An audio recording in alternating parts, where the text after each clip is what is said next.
सभी को नमस्कार। स्पेशल एजुकेशन यूट्यूब चैनल में सभी का हार्दिक स्वागत है। तो आप देख रहे हैं आठवां वेतन आयोग लागू होने के बाद कितनी होगी केंद्रीय कर्मचारियों की सैलरी, जानिए पेंशन में कितना होगा इजाफा।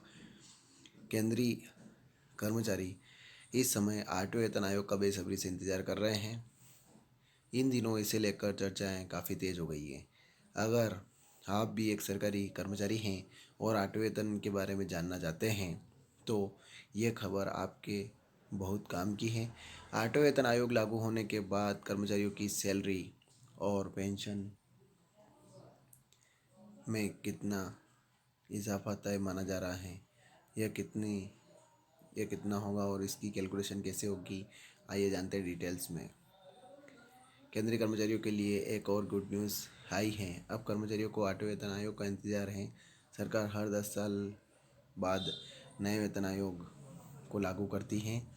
नए वेतन आयोग को लागू किए जाने से पहले इसका गठन किया जाता है और आयोग की सिफारिशों को सरकार के पास भेजा जाता है।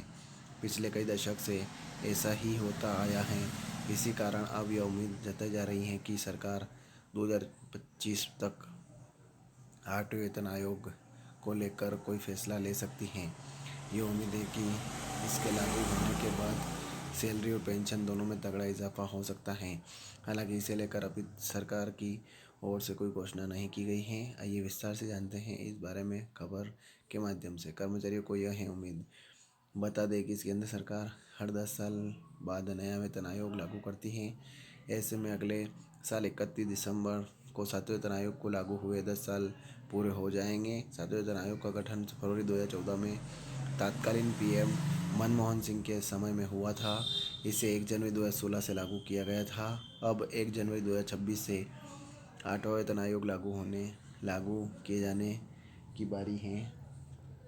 ऐसे में कर्मचारियों को उम्मीद है कि केंद्र की मोदी सरकार 2025 के बजट में इसे लागू करने को लेकर बड़ा ऐलान कर सकती हैं। अभी सरकार की ओर से इस बारे में कोई आधिकारिक पुष्टि नहीं की गई है। इतना ही नहीं, इतनी हो जाएगी सैलरी और पेंशन। कर्मचारी यह भी मानकर चल रहे हैं कि आठवें वेतन आयोग लागू होने पर कर्मचारियों का न्यूनतम वेतन 34,000 रुपये और कम से कम पेंशन 17,000 रुपये हो सकती है। इसके अलावा यूपीएस के तहत मिलने वाली पेंशन में भी बदलाव होने की उम्मीद है। चर्चाएं हैं कि आठवें वेतन आयोग के तहत कर्मचारियों की सैलरी और पेंशन बढ़ाने के लिए एक नया फिटमेंट फैक्टर सरकार की ओर से लागू किया जा सकता है। इसके आधार पर यूपीएस के तहत मिलने वाली पेंशन काफ़ी ज़्यादा बढ़ सकती है। इतने प्रतिशत हो सकता है फिटमेंट फैक्टर। फिलहाल केंद्रीय कर्मचारियों का फिटमेंट फैक्टर 257% है।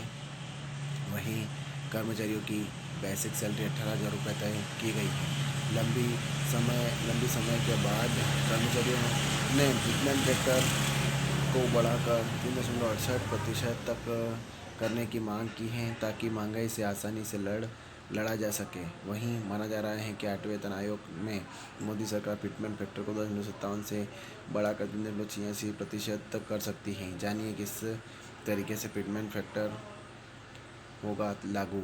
अगर फिटमेंट फैक्टर के लागू होने को लेकर बात करें तो आपको बता दें कि फ़िलहाल सातवें वेतन आयोग के तहत जिन केंद्रीय कर्मचारियों की बेसिक सैलरी 20,000 रुपये है, उन कर्मचारियों की सैलरी भत्तों को छोड़कर 2.57 के फिटमेंट फैक्टर के आधार पर 20,000 रुपये गुणित 2.57 बराबर 51,400 रुपये की जा सकती हैं। इसके साथ ही आठवें वेतन आयोग के तहत अगर फिटमेंट फैक्टर बढ़ाकर 2.86 कर दिया जाता है तो यह सैलरी 20,000 रुपये गुणित 2.86 बराबर 57,200 रुपये होगी। ऐसे में फिटमेंट फैक्टर के बढ़ जाने से सैलरी में भी काफ़ी इजाफा देखने को मिलेगा। पेंशन धारकों को होगा यह लाभ। यही नियम पेंशन के लिए भी लागू होता है। तो रिटायर्ड कर्मचारियों की पेंशन भी काफ़ी ज़्यादा बढ़ जाएगी।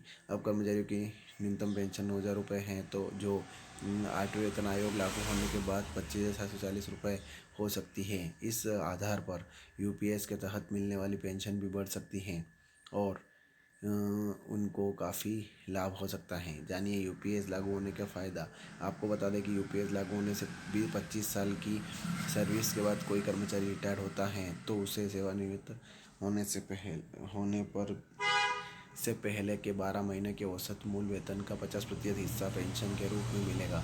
परिवार के सदस्यों को भी होगा लाभ। पीपीएस के लागू हो जाने के बाद परिवार को भी काफ़ी लाभ होगा। अगर किसी कर्मचारी की मृत्यु हो जाती है तो उससे ठीक पहले उसकी पेंशन का 60% परिवार को दे दिया जाएगा। वहीं कम से कम 10 साल की सेवा के बाद सेवानिवृत्ति पर 10,000 रुपये प्रति